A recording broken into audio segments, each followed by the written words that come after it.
need a glass of water. Kalispera says, good evening everyone. Let me first start by respectfully acknowledging the traditional owners of the land on which we gather, the Wurundjeri people of the Eastern Kulin Nation, and we pay our respect to their elders past, present and emerging. Welcome to tonight's online seminar, which will be delivered by Dr. Konstandina Dounis on Australian writers in Greece, Greek writers in Australia, and their relationship to the landscape and ritual. Good to have you back there, Dina. You've always been a great support of the community and its initiatives, and always a stalwart and advocate of Greek Australian authors and poets over the years. Thank you. Just allow me to go through some housekeeping items before we venture into tonight's seminar.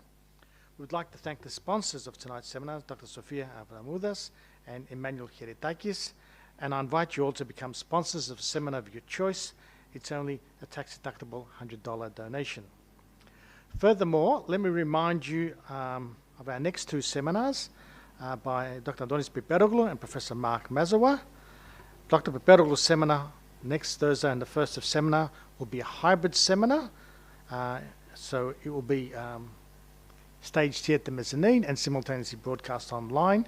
It will be his first seminar, the Greek community of Melbourne, since his appointment as the Hellenic Senior Lecturer in Global Diasporas at the University of Melbourne. So we'll also have a celebratory tone. Light refreshments and food will be available as well. So I'd like to see you there, as many as possible. However, it is imperative that those who are interested in attending in person at the mezzanine to come to this sort of free event, book online, book through Try Booking, as there are capacity constraints to the venue, which we have to adhere to. Just a reminder for those following us online tonight, if you have any questions during the Q&A interval at the end, simply submit them through the chat or comments section on Facebook or YouTube. Now, returning to tonight's seminar, I'll hand you over to my fellow board colleague, Dr. Spiridoula Demetriou, to introduce the speaker in tonight's topic. Thank you.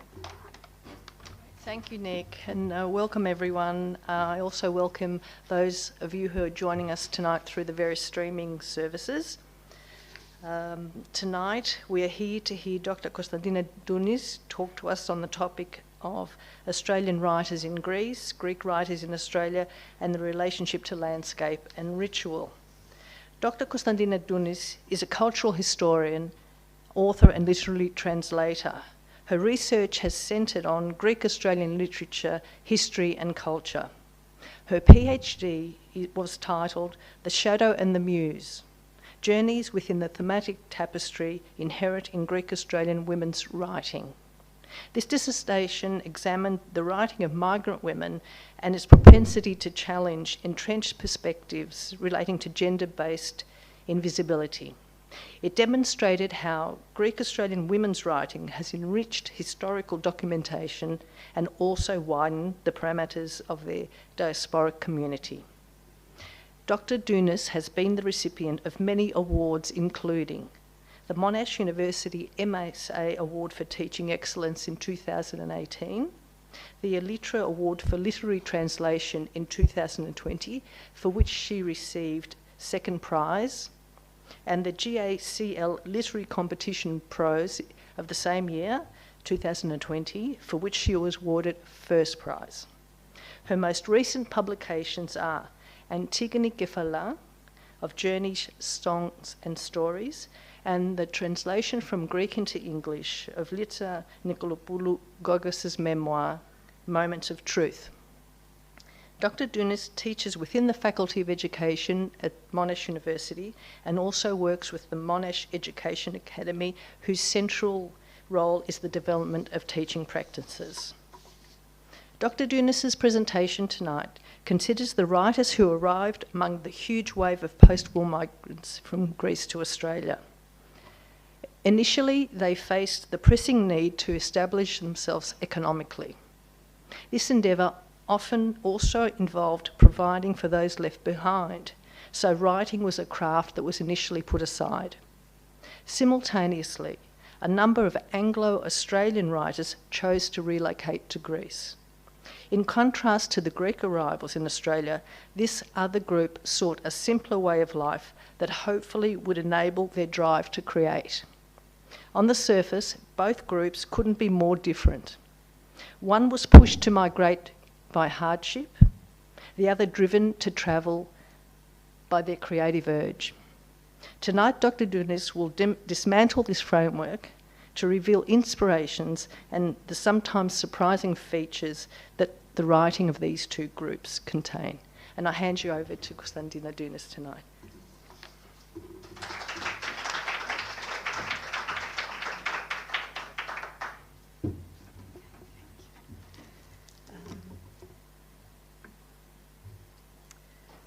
Thank you. Thank you for that really beautiful introduction, Spiridula. It was really lovely. Can everyone hear me? Can I be heard? Is that okay? Yeah? All right. Let me get my paper out.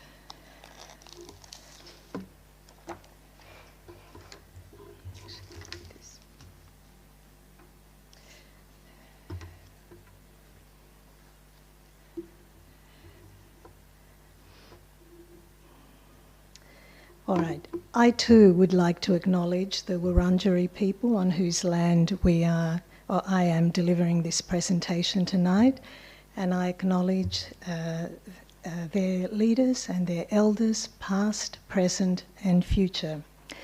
I would also like to acknowledge some other people tonight. I was thinking about this on the way here, on the way over. I really want to acknowledge you, Nick, very much, Nico Dallas. He has been organising these lectures so self-effacingly and with such humility and such kindness and such extraordinary expertise. I don't know how you gather the range of people you do, Nick. That takes extraordinary work. And I'd like to really thank you. Really thank you, and I'm sure everyone here and in the wider community shares my thanks to you. I would like to thank you, Spiridula. That was such a lovely introduction. It left me momentarily speechless, and that doesn't often happen to me, so I really, really thank you. I was very humbled by that lovely introduction. And Konstandina, I would like to thank you. He has been also just very quietly taping these things week after week, always unobtrusive, and everything always runs smoothly. So I thank you very much. All right. And off we go. Literally several days ago, my family and I returned from a holiday to Greece. We had not been back as a holiday for over 2 decades. Too long ago. Taking in the breathtaking beauty of the physical landscape of the Greek islands, it was difficult to imagine the stultifying poverty and hardship that led our ancestors, with many writers amongst them, to leave their beloved homelands in the post-war era for what must to them in the 1950s have seemed a bleak landscape on the other side of the earth. As for this other side of the earth, looking at the multicultural wonder that is Australia today, beautiful beaches, glorious and diverse eateries, art galleries, writers and film festivals, it is equally difficult to imagine that in the post-war era, writers were so self-consciously beset by notions of cultural cringe and the feeling of insecurity that initiated, this in turn intensified by a fundamental dissatisfaction with the perceived blandness of the Australian landscape, that they felt they had no other choice but to leave, for Europe in particular, if their writing was to flourish. When I first conceived of this topic, I approached it from the vantage point of preconception. I don't really have much tolerance for middle-class angst. As a migrant daughter, how could it possibly be otherwise? I grew up in the back of a fish and chip shop, seeing my parents working 20-hour days. the plight of a few educated Anglo writers going to Hydra for inspiration via an indulgently bohemian lifestyle was not, in my mind, commensurate with Greek writers leaving Greece for Australia because they were starving, ensconcing themselves in factories and writing the odd poem in their toilet breaks. I've interviewed enough writers from the post-war era to know the absolute truth of that.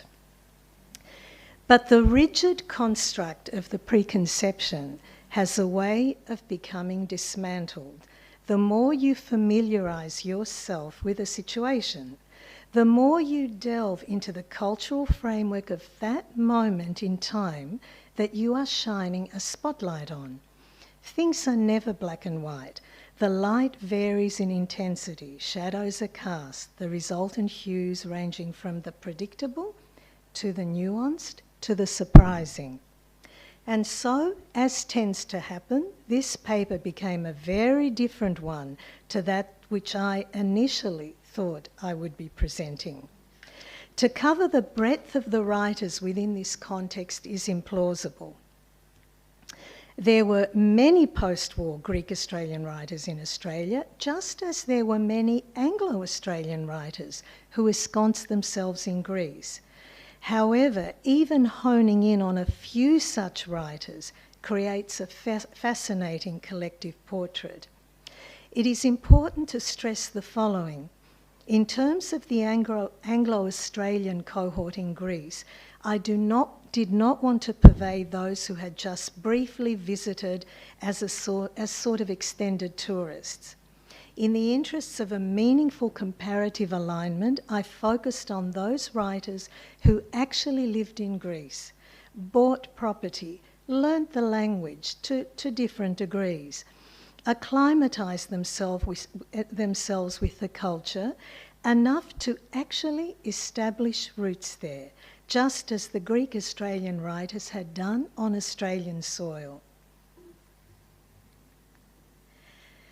The most famous amongst the Anglo-Australian writers were undoubtedly Charmian, Clift and George Johnston, both of whom have been the subject of recent award-winning books, Half the Perfect World, for example, which won a swag of awards, and numerous documentaries.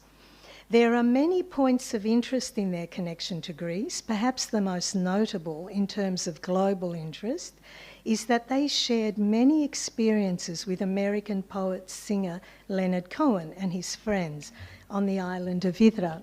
And that's actually Leonard Cohen, second from the right. George Johnston is next to him.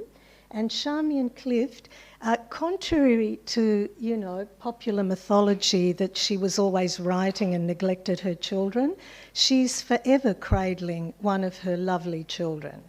That's a very common sight, to see Charmian Clift lovingly cradling one of her lovely children. And this is in the tavern. Apparently this was their particularly beloved tavern. Another thing that's interesting, it seems again to have entered a sort of global mythology again, that Leonard Cohen enticed everyone there. In fact, it was Charmian Clift and George Johnston who originally went there, and he was very enamoured of them, Leonard Cohen, and that's how he came to actually go and live there himself. George Johnston was an established and respected war correspondent when he met Charmian Clift at the Argus newspaper, where they both worked as journalists. This is a really beautiful photo of Charmian Clift. She was such a striking woman, and you can see the Acropolis in the background. Although they both needed to work to survive, they harboured a passion for each other and for their writing. The stultifying milieu of Melbourne in the 50s and 60s rendered the fulfilment of both passions difficult, and so they relocated, first to England, afterwards to Greece, to Kalymnos, and then eventually settling in Hydra, an idyllic island paradise eulogised by numerous colonial travellers in the 1800s during their grand voyages to the continent as they referred to Europe. On the island, they bought a house with great difficulty. It caused them a lot of financial hardship, but it was important to them to do it. And with children in tow now, started to write voraciously. Amongst the many publications produced during this very productive time were George Johnston's award-winning Australian novel of the post-war period, My Brother Jack. Many of us will remember it because it was on the English high school syllabus.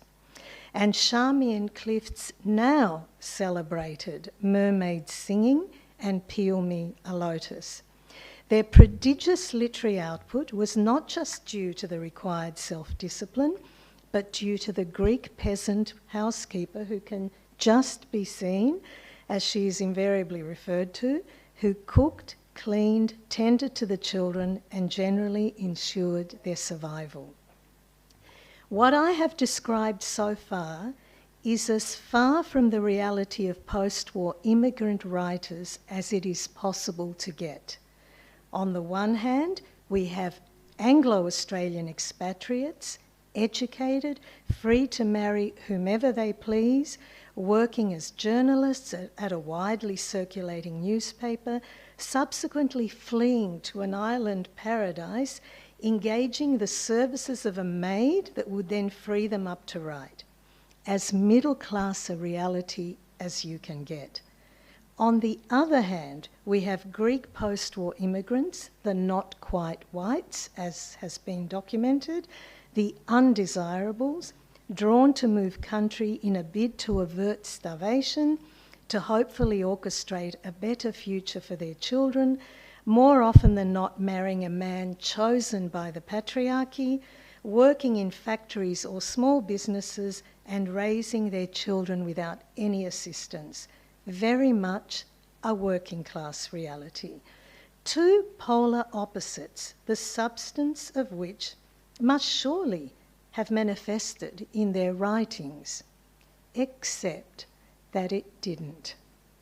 In fact, the thematic preoccupations are remarkably aligned, and many passages almost mirror each other. Consider this evocative passage by Charmian Clift from Peel Me a Lotus. Oh, I beg you, yeah. Sprawled inert under the great warm melting waves of light, I was glad that we had chosen to live in the sun. To live in the sun is reassuring. All is open, all is revealed. Here are no deceptions, but the bare truth of things.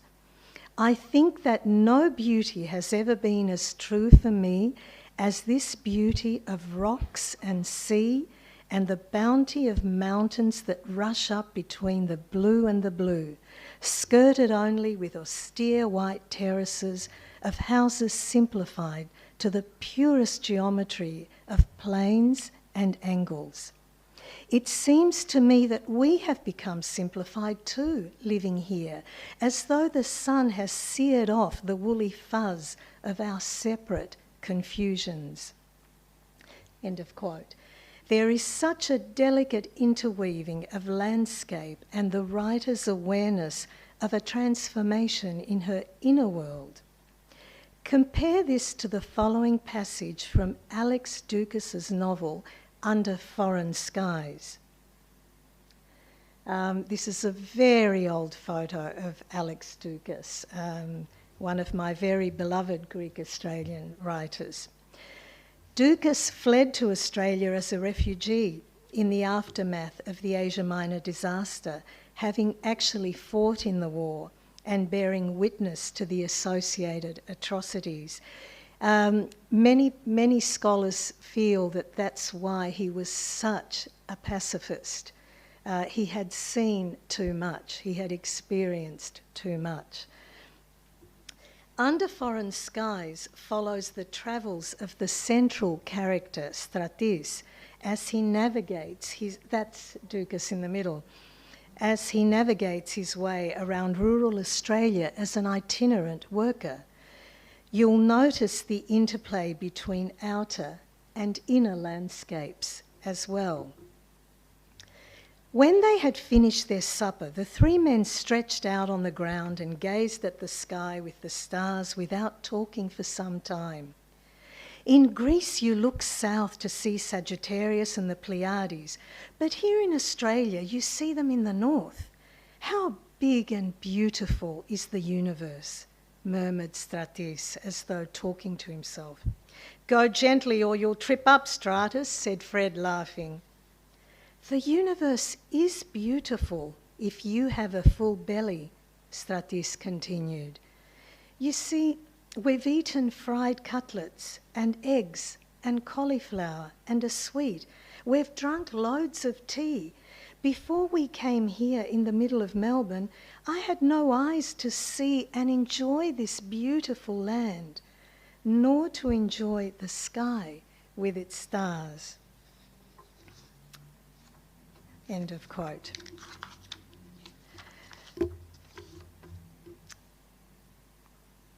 Patrick White, the only Anglo-Australian writer to win the Nobel Prize for Literature, had a lifelong association with Greece, staying there for extended periods of time with his life partner Manolis Laskaris, whom he had met during the war years in the Middle East.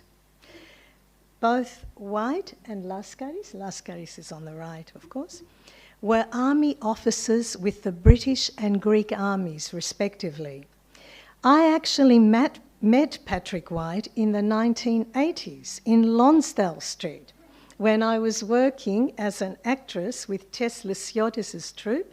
We were putting on multilingual plays with immigrant themes based at La Mama Theatre. He was exactly as he is going to come across in the following excerpt from his Greek journeys. Erudite, fiercely intelligent, cantankerous, unforgiving, aware of decorum and courtesy, and absolutely obsessed with Greece, as he says himself in the passage I'm going to read. Obsolescence and fatality loom around each setting forth in Greece. Manoli is unhappy because he feels responsible for it, as I am in Australia for all I want to see improved. We have spent all our lives apologising to each other.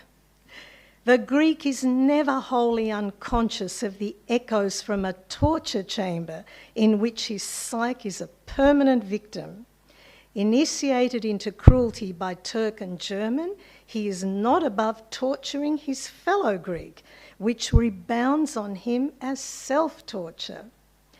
Anglo-Saxons, who in general have not experienced the cruelty of foreign oppressors, are more inclined to indulge in games of mental cruelty, while Australians in particular torture their fellows by apathy. Looking out from the historic and architectural muddle of this great mound of tumbled stones and drowsy lizards, he just saw Navarino Bay. He says, I experienced one of the brief moments of perfection Greek offers the obsessed, the landscape the most sublime imaginable. As a community, a diasporic parikia, we are spoiled for choice in terms of writers who express themselves with the same fervour in presenting this tension between Greece and Australia.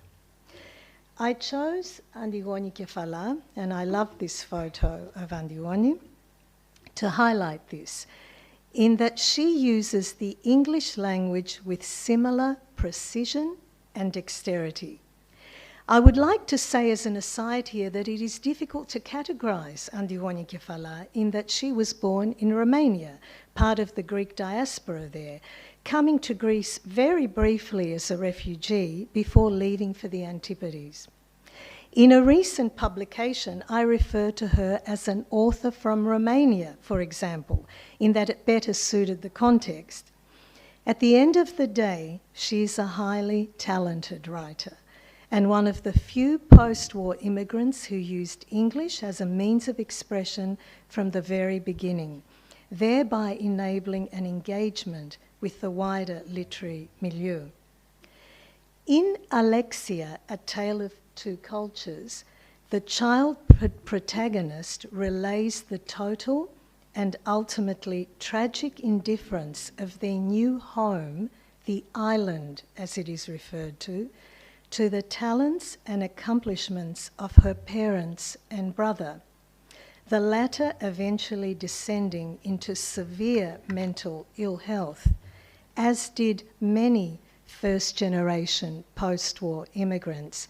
I've had this conversation in this very room on a number of occasions. Mental illness was rife in the post-war period for all sorts of reasons, but particularly pertaining to the complete devaluation of skills. And this is the quote from Alexia. This is through the eyes of a little girl. Nicholas had begun to be strangely affected by the island and was growing very silent. Sounds had become superfluous things, he said. It was no longer possible to play. He played cello with an orchestra, with the state orchestra back in Romania. This country was not full of lotus eaters, as everyone said, but of resonance eaters. Music, a miracle that belonged to the old country, but which was not considered of great importance here. Here they were teaching him how to make one single powerful sound using a machine.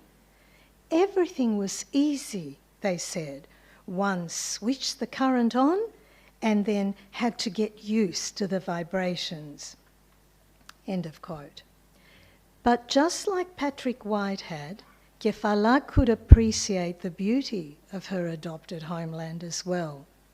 She has written extensively about her love for Sydney and her continued awe at the beauty of its landscape, prompting the celebrated writer, critic and translator the late Judith Rodriguez, to remark that even that much celebrated city should be grateful for the gift.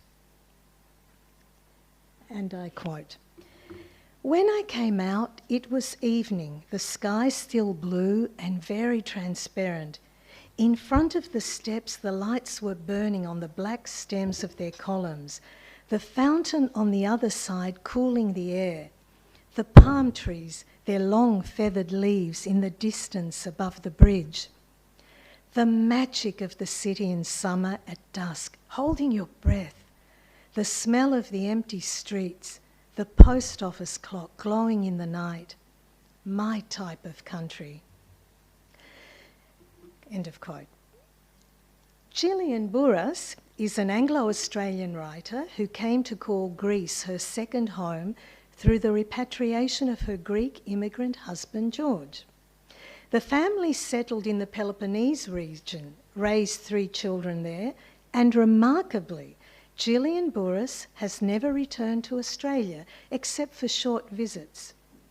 She is well known from her memoir, A Foreign Wife, that also enjoyed circulation in the Greek community through Helen Nikas's excellent translation of the book into Greek, Xeni Nifi. The following passage focuses on how this dislocation has affected her relationship with her young sons when they are out and about. "During my 2 years here, I have learned the hard way that children who are otherwise loving and caring human beings are quite unable to cope with a parent who is different. They laugh at my funny Greek and taunt me with their accuracy and fluency. It is much preferred that I keep silent while walking down the street with them.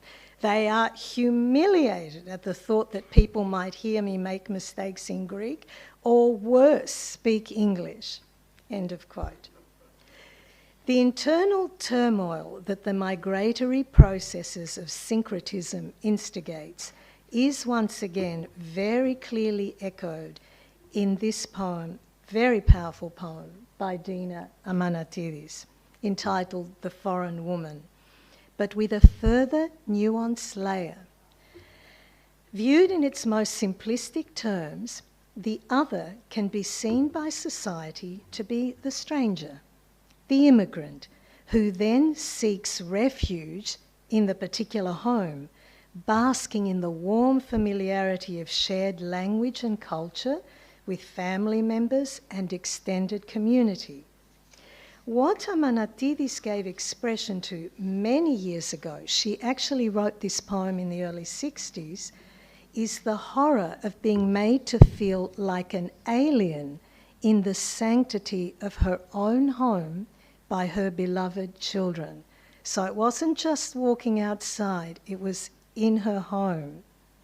The social structures of the new land that connote her as an aberration from the norm have infiltrated her sphere of maternal influence.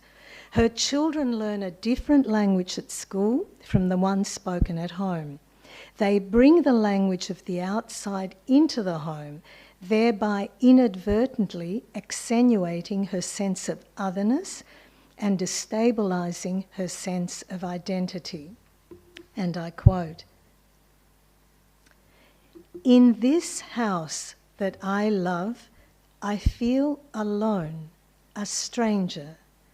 The children I gave birth to, whom I adore, regard me as a stranger. In my life, though a survivor, I am ephemeral, nothing more than a tragic stranger." End of quote. There are many similarities and alignments between these two literary groups. Empathy for minority groups within their host countries, the appropriation of the new language into their existing language. I particularly found that with Martin Johnston. The difficulties of making ends meet, that you really should read Charmian's Clift's memoir with regards to that. Cross-cultural misunderstandings. The list goes on and on. It's important, however, to also touch upon how the writings differ from each other. One of my favourite Anglo-Australian writers is Jenna Woodhouse. Apart from the fact that I admire her work, she is one of the few writers who has always actively promoted Greek Australian writers, particularly through her sensitive and beautifully written reviews of their books. She is a writer of poetry and prose, is a literary translator, and has travelled widely, living in Greece for extended periods of time. I think once it was 10 years. In the following final stanzas from the poem entitled Philoxenia, that is, she transliterates the Greek word into English, meaning hospitality, or thereabouts. She lyrically expounds upon the warmth with which she was embraced in Greece. Jenna Woodhouse has written about that often, but this is a particularly lovely piece. That the rituals of hospitality are just so embedded in the culture. Every single one of the Anglo-Australian writers elaborates upon this. Charmian Clift goes on for pages about the hospitality, about women in the village who had barely anything to eat themselves, halving their food and giving it to them. She writes very movingly about this. So does Beverly Farmer, Gordon Leader, R.F. Brissenden, the list goes on and on. But this is Gina Woodhouse's poem. Hypnagogues will seek you as you sleep, to take your hand in theirs and lead you through the city upon city, far beneath your feet.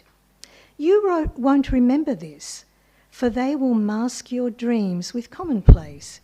Yet as you walk those streets, you'll wish to dream their dream and never wake. Should you arrive bereft of gifts, you'll still be welcomed as a guest and charmed until you come to dread the word farewell, the leave-taking. End of quote. Unfortunately, in the early post-war immigrant writings, this is rarely embraced as a preoccupation in terms of how they were treated by the people aligning themselves with the dominant culture. The Anglo-Australians were invariably depicted not so much as being racist as being xenophobic, and there's a very important distinction there. They were literally frightened of anything strange or foreign, and this translated into behaviour that encompassed anything but philoxenia. I could choose one of the myriad of examples to illustrate this, but I would rather focus tonight on where the writings show that they did experience philoxenia. Ioana Liakakos is very well known in this community for her many letters to Neos Cosmos. She's been militant all her life, and I think she can be very proud of it. In Ioana Liakakos' novel In Pursuit of the Rose, it centres on the protagonist Vaso, who migrates to Australia for a better life in the 1960s. The novel illuminates many issues, but one has always stood out for me, that migration results in the immigrants themselves having a more ecumenical stance towards people of other nationalities. This is not just a stance of graciously embracing difference, but a mutually understood fundamental strategy for survival. The multiculturalism that we take for granted in Australia today arose out of the working classes in the 50s and 60s. It didn't emanate from academics or from middle-class angst. It arose out of the working classes of the 50s and 60s, when immigrants from every corner of this earth worked side by side in industrial corporations. The necessity for communication led to a mutual exchange of idiosyncrasies, of language and customs. My late father, Theodoros Dounis, provided invaluable insight into this cross-cultural communication on the factory floor. Apparently in the 50s and 60s, the conditions under which workers carried out their duties were generally appalling. Many factory owners did not ensure the safety of their workers, were only concerned with profit margins, and knew well that the immigrants themselves would not complain because they desperately needed the work. As my father pointed out, with little or no English and no interpreters in sight, who were they going to complain to? This led to a fundamental camaraderie manifested in the exchange of food, customs, ideas, and the learning of basic words in one another's languages. My parents knew a plethora of words in a whole host of languages, and from what I've ascertained from my interviews, this is the case across the board. This linguistic exchange was actually instrumental in keeping new workers safe in terms of the proper working of machinery, taking a lunch break, finding out that overtime was paid and not a mandatory part of their allotment. Vaso and her husband feel comfortable with their fellow working class immigrants. Although from different ethnic and religious backgrounds, their common bond comes from a shared worldview. And I quote, "That morning before leaving for work, Yanni said to Vaso, 'When I get home from work tonight, have the children ready. You be dressed and ready too. We're going to visit Halil and Mara. We'll leave at about 8.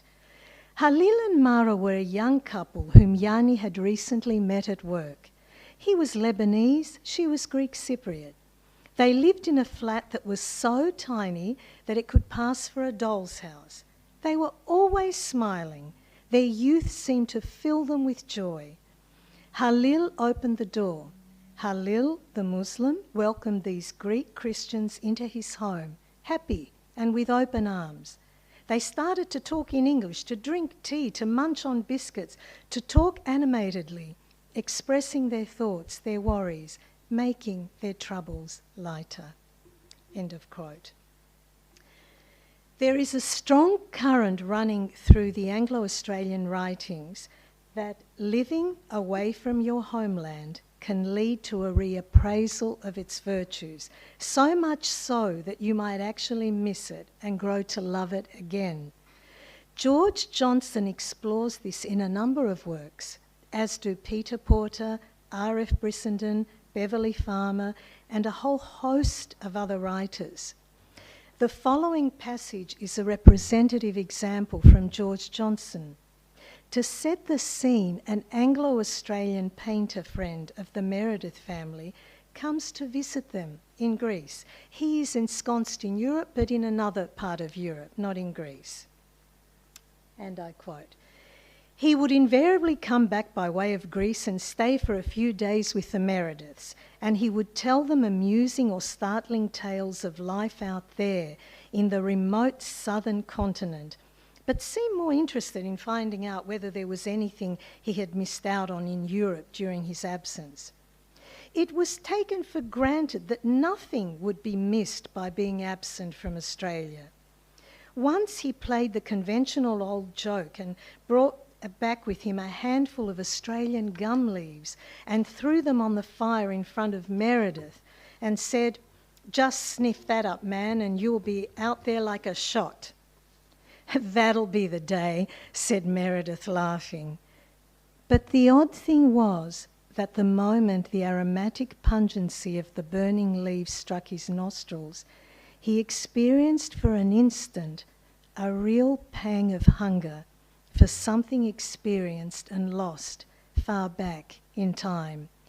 And staring into the fire at the darkening curl and shrivel of the scimitar leaves, he saw again the blue hazes of hot, big distances and brown leaves in a tangle of fallen bark." End of quote. This is what forms a diametric difference with Greek Australian writings. Greek immigrant writers of the post-war years didn't leave Greece because they didn't love their homeland, or because they thought their homeland was bland, or because they were seeking other landscapes. They loved their homeland. They knew how beautiful its landscape was. They did not want to leave, but circumstances were such that they had to leave for their own survival and for the survival of their families back home. I have always felt that the ritual of remittances sent back to their families is a singularly underexplored facet of our community's history. The following poem is by a lovely poet in our community called Nikos Piperis, and again, this is a very early poem.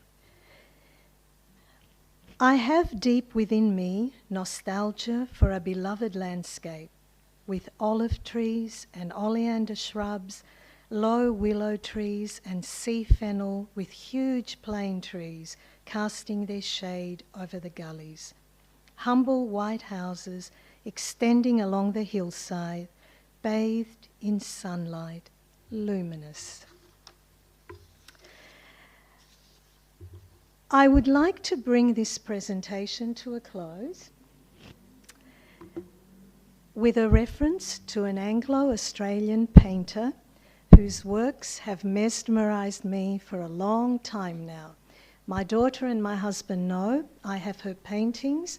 Those paintings are a source of daily inspiration to me. I just love her work. Her name is Clarice Beckett, and she was born in 1887 in regional Victoria and died at the relatively young age of 47 in 1935. She studied art at Melbourne's National Gallery School. She moved with her parents to Beaumaris in Melbourne in 1919, and for the next 16 years devoted her life to looking after them, painting landscapes primarily around the Bayside foreshore, whenever her restrictive life allowed. She took part in a number of exhibitions, particularly in the early years, but her work was either critically disparaged or completely ignored. Her paintings lay abandoned in a disused barn rotting from grime and mould, until some were truly, if you read the story, they were miraculously salvaged in the 1970s. She now finally enjoys the respect that she always merited. I discovered her work while I was isolated for some years researching my doctorate. I was astonished to find painting after painting of scenes near my home where I would go for walks. These are all in the Memoirs area.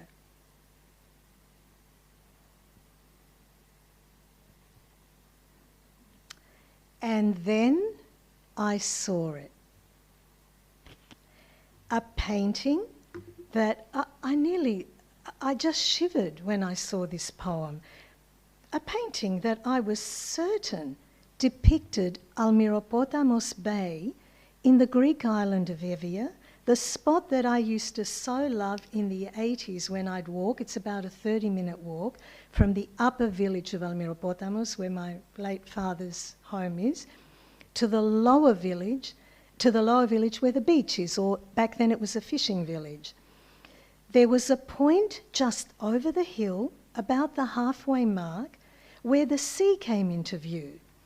Unlike my photographs, this painting actually captured the blue-on-blue fusion of the sea and sky, the shadows to the right, and more importantly, the mood of what has always been for me a haunting landscape. I remember reasoning in that moment that she must have been an expatriate artist in Europe and unbelievably must have passed through Evia. Southern Evia is a very poor section of Evia where my parents are from. It barely ever got any tourists. And then my eyes lowered to the title of the piece, White Road, Anglesey, just northwest of Melbourne. Clarice Beckett had never been outside of her restrictive confine, and yet her painting, through my gaze as a bilingual bicultural writer, authentically replicates a landscape on the other side of the world. Or to quote the artist herself, an exact illusion of reality. Landscapes and rituals are fluid, ethereal things, oscillating between palpable and imaginary with utter facility, our gaze ensuring multi-layered readings that challenge perceived realities. Thank you.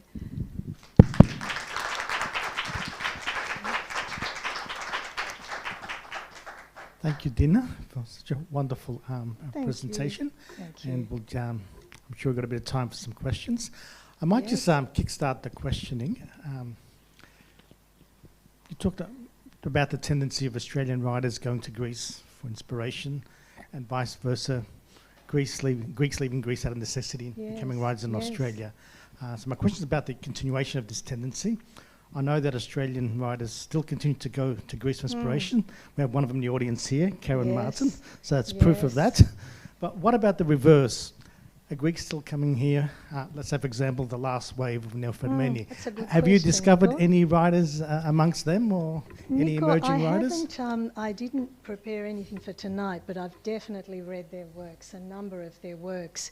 It's very interesting with this new wave, Nick, and that's why I laughingly said, I can't remember who it was, one of the radio stations interviewed me, and I said, I'm going to say to Nick Dallas that this should really be in parts. Next year I'd like to do part 2, then part 3, because it's such a big topic.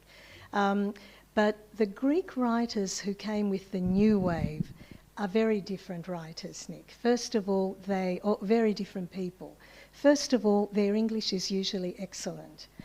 They learnt English at university. They're usually quite highly educated. And they came here as a personal choice. My husband is an example of one of these artists who came here. They're also incredibly receptive to the landscape. I will never forget when we first came to Australia, my husband came home and we were younger then with our little girl in our arms, and he said, "Have you ever noticed the colours in this country?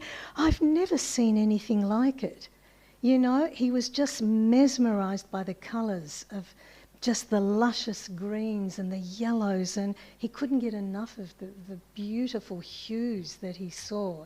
And I find that with the artists who write as well, it's the same thing. And they also tend to cultivate associations with non-Greeks as well. And that's borne out by the fact that very few of them join our associations, like the Hellenic writers, or I think the Cultural League, because of the artistic element, attracts more. But they are very, very different. They seek their inspiration from the wider Australian landscape, at least from what I've...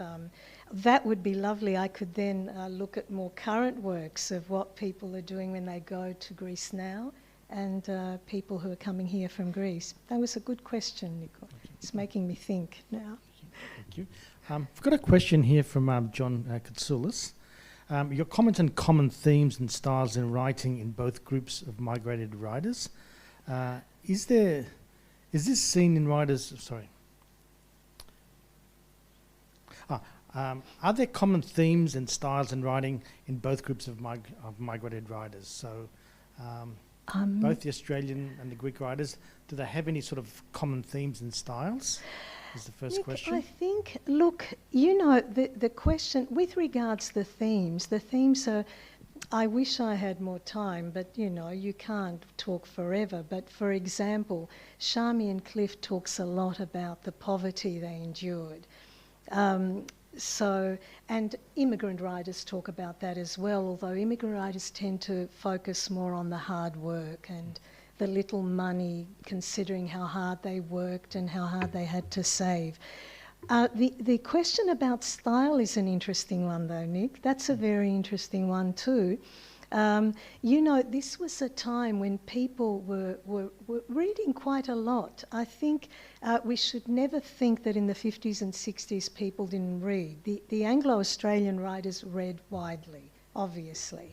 And they were the times of people like T.S. Eliot, and, you know, there were all sorts of new currents in writing. The same with the Greek. They were reading Seferis, who was very influenced, of course, by T.S. Eliot. He translated T.S. Eliot.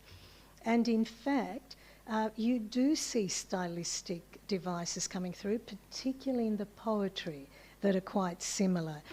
In terms of other stylistic devices, I think when people travel, what tends to happen, not always, but the memoir tends to be very, very popular. But the memoir back in the 50s and 60s was considered more of a female thing, you know, hence Charmian's, Clift's magnificent books kind of lying, you know, unread and unappreciated till really the last decade. Whereas now we're kind of much more appreciative of the skill a memoir entails as well. But again, a very good question. Thank you. And just part two to this question on sort of common themes. Mm-hmm. What about the writers who never migrated? Is there a difference in their themes? Can you notice any significant Oh, differences? without a doubt, without a doubt. The writers in Greece. It's lovely now because I'm actually in a position to say, because we recently, you know, came back from Greece, and of course we haunted every bookshop we could possibly find on our travels, and they did. I think after the war, remember in Greece, people were writing much more overtly, believe it or not, about their communist affiliations. These things were very, very under focus post-war.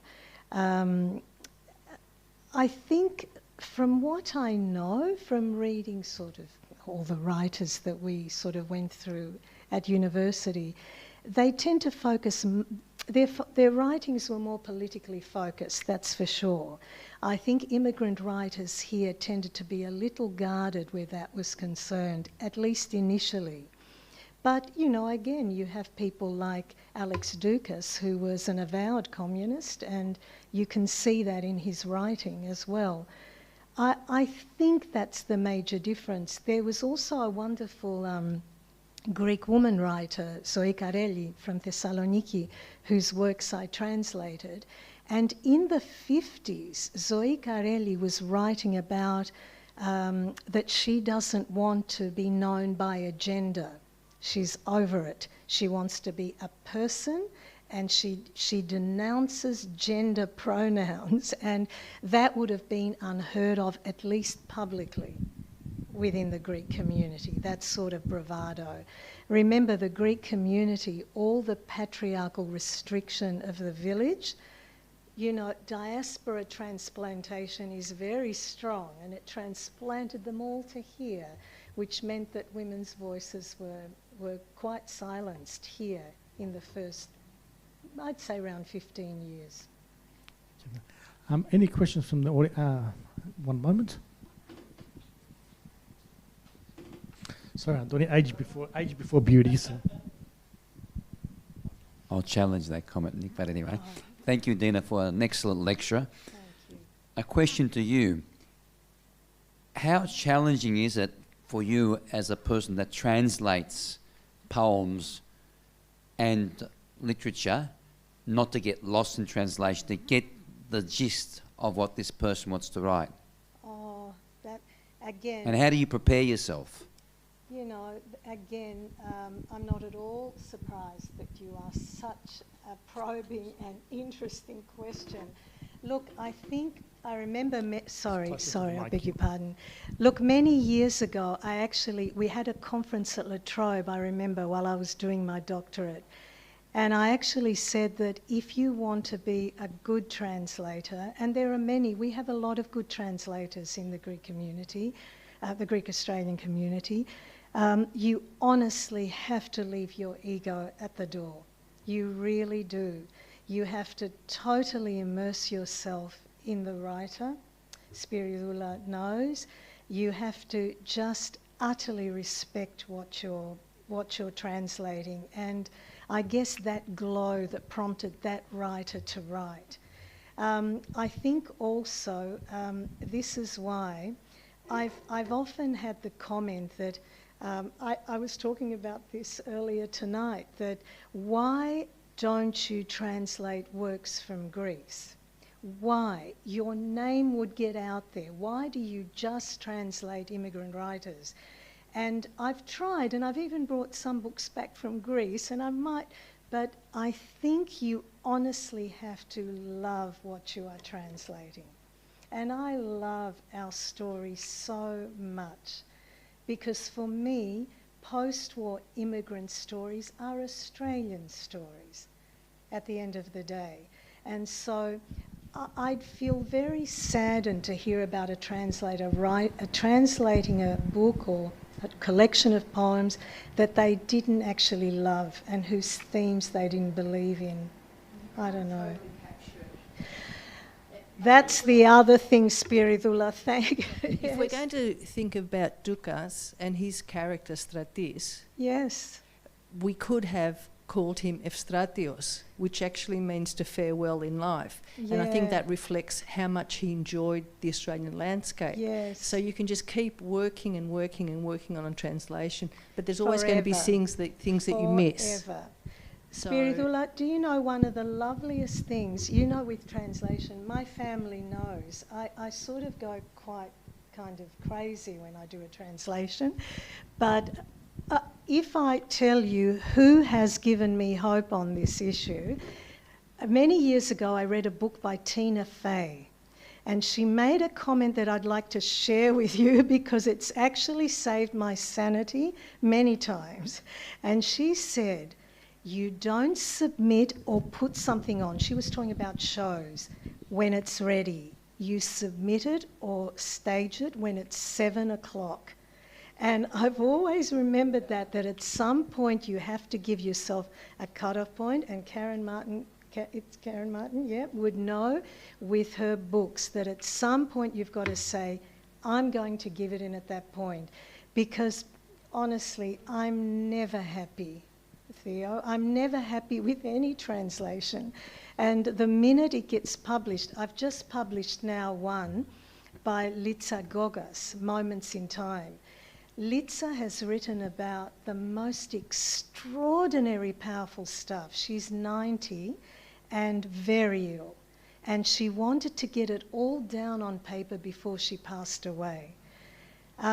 You know, and the things she writes about, I cried with some of the chapters, and I so wanted to perfect that book. And then my daughter sat me down and said, this has to go now.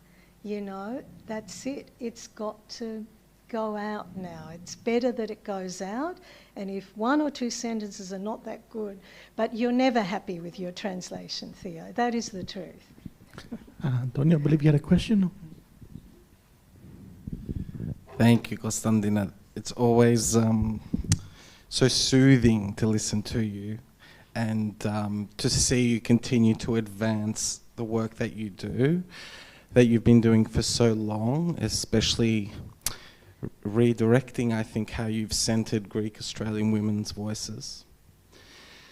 And what you've done tonight is something quite hard, I think, and as you know, probably a multi-stage project. Hard in the sense of doing this comparative work, because comparative analysis can involve this issue of perhaps centering too much on commonality and difference. Yeah, yeah. And you've not done that tonight. In various moments in your comparisons, you did just the opposite. You said, I could tell you particularly about the inhospitable experience perhaps that many Greek writers experienced here. And you chose not to do that. To show subtleties and commonalities that perhaps are hidden and less apparent. So continue to do this careful, critical work in this analysis, because I think that it tells us quite a lot about writing and the being of the writer, and what's able to be achieved through careful, considered, laborious work of the writer. And then here's a question, forgive me, is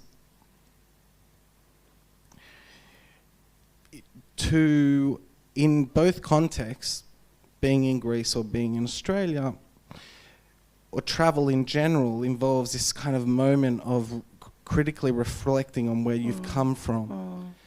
So while I'm seeing these beautiful examples of how the landscape is described, as well as what about moments in which there's this kind of ability to critically reflect, you know, that Australia that I don't quite like, or that Greece that wasn't so good to me. Does that come out? Yeah, Andoni, there's... thank you very much. Again, thank you for your lovely words, and I really, really thank you for also pointing that out. One of the things that I really dislike, one thing that I truly dislike is sensationalism. This is why I go to such pains to talk about xenophobia rather than racism. And I just think we have to be extremely mindful. And it's not just a mindfulness that comes from me, it's also a mindfulness that came from the writers. You know, there's a real respect in their writings for the host country, both the Anglo-Australians and the Greek Australians. And yes, there are differences. I think, look, there are many, many, many more ways to approach this, and there are many more nuances, and it's the nuances that I really am interested in. One of the nuance come not so nuanced, for example, that I think really needs addressing, Andoni, and now that Andoni is our senior lecturer in diaspora studies at Melbourne University, and you're so worthy of that position. One of the things that I would really like to see is something that we see a lot in the literature, in the Greek Australian writers, for example. they talk a lot about the remittances set in Greece. Millions upon millions of dollars were sent in total. And that is something that should be followed through. There are also, Andoni, apart from the subtleties and the nuances, there are, my husband often teases me that I'm very mindful of working class realities. Whatever we achieve, there are certain fundamental structures to our life, like being a child growing up in a fish and chip shop, And so I think there are also practical avenues that need to be explored as well, concurrently with the more nuanced ones. But yes, I would like to do much more work. I didn't realise that this topic would be so extraordinarily interesting. I found it so enjoyable just doing it. I really did. Okay. Got a question here from Dimitri Touraditis. Oh. And by the way, Dimitri, there's a change to the program. He will be giving the Salomas Memorial sort of seminar in a few weeks' time. So okay. I thought I'd announce that today. Lovely. Thank you, Dina, for all this. I have a question. Given that Australia has changed a lot, what do you think will be the future of multicultural writing in this country, and how will the Greek Australian writers will be integrated in this general Australian landscape? All nice, easy questions tonight, Dina. Yes. Look, I have to say the questions have been fantastic. I really mean it. It's been a joy just talking through them. Look, first of all, Dimitri Touraditis, and I hope he's watching. He is an outstanding writer. He's an example of a writer. We've always liked his work in our family. He came in the last couple of decades to Australia. He really, he has contacts within the Greek community, but he has a lot of contacts both in Greece and within the wider Australian community. With regards to the future, it's difficult to say. I think I'm sure that if you go, I had the pleasure and the privilege of teaching Afghani students English many years ago, and I came into close contact with their wonderfully vibrant community, and I'm sure they are having the discussions that we had 20 years ago. There's this unfolding, this cyclical motion, and I think as long as there are migratory waves, there will be literatures that spring from them, and there will be artistic works that spring from them. And as communities, we would do well to celebrate them and talk about them and encompass them. Things in the wider Australian community, I would argue this is the same everywhere. Things are becoming much more difficult for creative artists. I remember in the 80s there were 1 million grants. That's not the case now, and I'm sure people, it's very hard to make ends meet, as we also know very well as a creative writer. So, my first answer would be, let's hope we can lobby the government to create more grants and give more money to the Australia Council. Again, it comes back to the tangent that Andoni put me on, that together with the esoteric issues, there are also some concrete ones. That's I guess the other political side to me coming through, that it's not just about ethereal, inspirations and stuff. It's also day-to-day living as a creative writer or artist. Might take any final questions? Okay.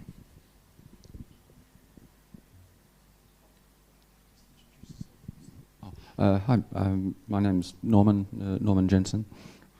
Nice to meet you, Norman. Thank you, Dr. Dounis.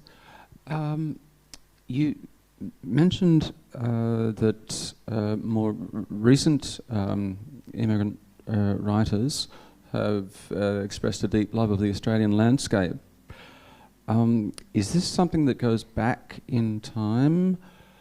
I'm thinking of certain British immigrants to Australia back in the 19th century who had a very different view. Yes. I mean, they Didn't thought they just? funereal gum trees and the Yes. strange scribblings Yes. of nature, learning how to write, that sort of stuff. Have Greeks always had a more openness to the Australian landscape? Norman, that's such a good question. These have all been questions that have really, been wonderful. Look, interestingly enough, you would imagine that my answer would be no, the post-war immigrants, because they were so desperately sad to leave their homeland that they would just have eyes for their homeland. Yes, they were deeply nostalgic, but the important difference was, even with the first generation writers, they were from villages. They were used to being in a rural setting. I remember with my parents, and everyone's parents, this was the case, wherever you talk, they would always take us out of Melbourne all the time into they liked going to beaches and, with the brotherhoods, they'd have all the clubs, they'd have these do's outside. There was a cognizance of the Australian landscape, even in the post-war, but it wasn't the sort of appreciation that I have noticed with the new wave of immigrants. I have to be honest. The new wave of immigrants, I think, are more susceptible. They're more to different cultures, to different things. They're sort of global citizens, and they seem to have a much deeper appreciation for other landscapes. I think the other thing is that in a lot of the early works, there's a sort of fear of the landscape too. You don't see that in the modern works. There isn't that fear of the landscape. And there seems to be, as a result, a greater affinity or appreciation of it.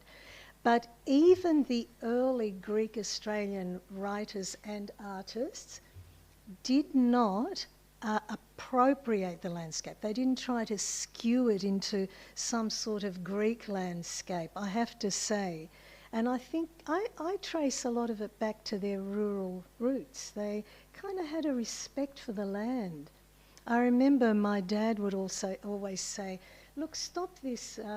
I never really appreciated it at the time. He'd say, stop this Mother Nature thing. He'd say, you have to be careful out in the bush. And he would go out all the time with my mum. They loved being out of the city. And he would say, no, you have to be careful. You have to respect nature wherever you are, whether you're in Australia or Greece. We spent lots of extended times in Greece too with my family. Yeah, so thank you. Very good question. Okay, one final question from Karen. Thank you so much. That was just inspiring. It was just fantastic. Thank and it's a you. really lovely balance between male and female, which I really appreciate. Thank you, It's Karen. just, Thank you. it was wonderful. My question sort of weaves a lot through all that. Mhm. And I'm drawn to remember, and I can't quote as you can, Tina Fey, but John O'Donoghue wrote about that when you travel, it awakens that sleeping part within you. And I'm just wondering, I know when I was in Crete and I came back after living for just a year, it took me a long time to settle because at the time I didn't realise what it was, but what I came to understand was that Crete brought something out of me that doesn't exist here. And I'm still the same person, but I really like who I am in Crete. I really love that. It's a humanity of Greece, I don't know. But I'm just wondering, was that sort of that deeper sort of opening and blossoming of your creatives, that the post-war coming over here were different because they had to survive, Yes. whereas the Australians had a more openness to be able to explore that. Did you find that at all? I did, Karen, I did.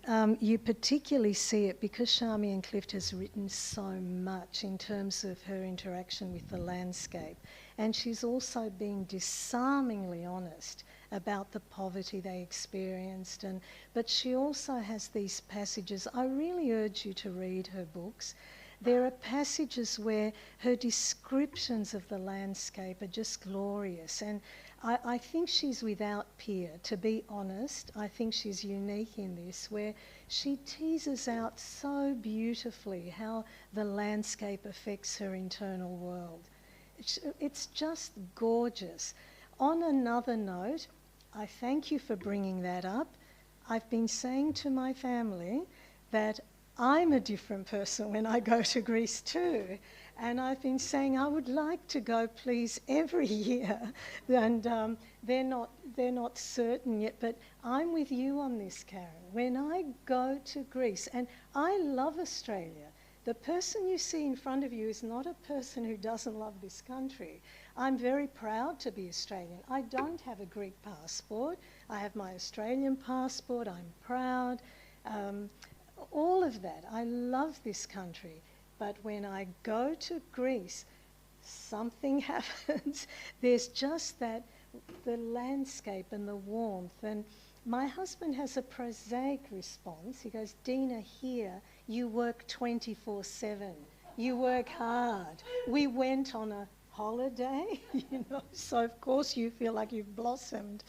But, you know, there are. But on the other hand, you see, there are so many of the more contemporary Greek writers who came here.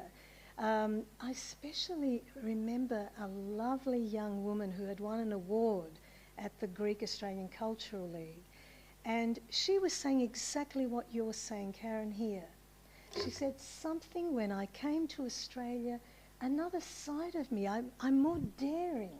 I can't believe I wrote and entered a competition. So I actually believe, and this is a very, very long, which I won't bore you with, but I actually believe that a state of exile is actually incredibly a wonderful springboard for creativity. And I think it's a springboard for reinventing ourselves. And I think we all need to reinvent ourselves. You know, I think it's a basic human need to just reinvent ourselves, even if it's through our work or aspects of ourselves that we're starting to find tiresome. But what do you define as exile, look, I think being in another country, Theo. I think being in another country, and you know, these are, again, Theo, this is a very, very, very interesting topic again, and now you're going to have me talking for another 20 minutes, Theo. That, you know, we can be in an exilic state internally as well, you know, and we can sort of be detached from things as well. And we often go into that exilic state, often as a protection or for lots of reasons. But I do believe that being in another country does seem to awaken aspects in you that you didn't perceive to be there before. I don't know. I certainly have seen it with all the writers. The writers, definitely. I've been waiting, you know, for... I'm sure Greece had a lot to do with it, our holiday to Greece, that I had the bravado, for no reason other than because I wanted to, show Charmian Clift. You know, I knew that she didn't quite fit into this presentation, but I think being away and being a little free and swimming and, you know, just being in another place for an extended time. And I thought, why not? You know, this was something that meant a lot to me. I'm going to draw attention to this writer that has been so forgotten for so long. But yeah, I think we get a sense of bravado. I'm with you on that, Karen. Let's end things with a big round of applause for our speaker tonight, Dr. Dounis. A small gift of appreciation from the Greek community. Thank you so much. Thank you. Stay back, browse the books at the back, have a cup of coffee or tea, and hope to see you all next week, the seminar with Dounis. Thank you. Thank you.